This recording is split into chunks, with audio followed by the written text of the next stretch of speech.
نحمده ونصلي على رسوله الكريم بسم اللہ الرحمن الرحیم۔ السلام علیکم معزز ناظرین۔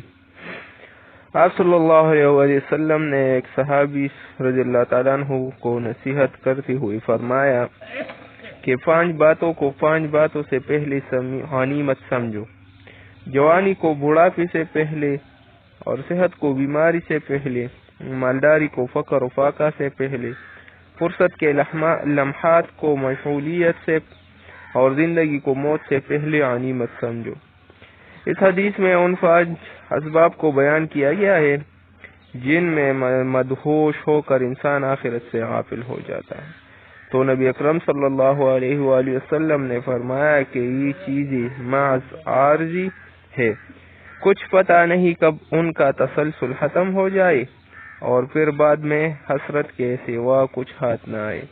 لوگ عام طور پر جوانی کے زمانے کو کھیل و کود اور تفریحات میں ضائع کر دیتے ہیں، حالانکہ یہ اتنا قیمتی زمانہ ہے کہ اس میں عبادت کا ثواب بڑھاپے کی عبادت سے کہیں زیادہ ہے۔ ایک حدیث قدسی میں ہے کہ اللہ تعالی عبادت گزار متقی جوان سے خطاب کر کے فرماتا ہے کہ تیرا مقام میری نظر میں بعض فرشتوں کے برابر ہے، اور ایک اور روایت میں ہے کہ جو نوجوان دنیا کی لذت اور لہو لعب کو محض رضائے خداوندی کے لیے چھوڑ دے تو اللہ تعالیٰ اس کو 72 صدیقین کے برابر اجر پر عطا فرماتا ہے۔ اور پہلی یہ روایت گزر چکی ہے کہ عبادت گزار جوان کو میدان محشر میں عرش خداوندی کا سایہ عطا کیا جائے گا۔ العرض، یہ نہایت قیمتی زمانہ عام طور پر غفلت میں ضائع کر دیا جاتا ہے اور اس نقصان کی پرواہ نہیں کی جاتی۔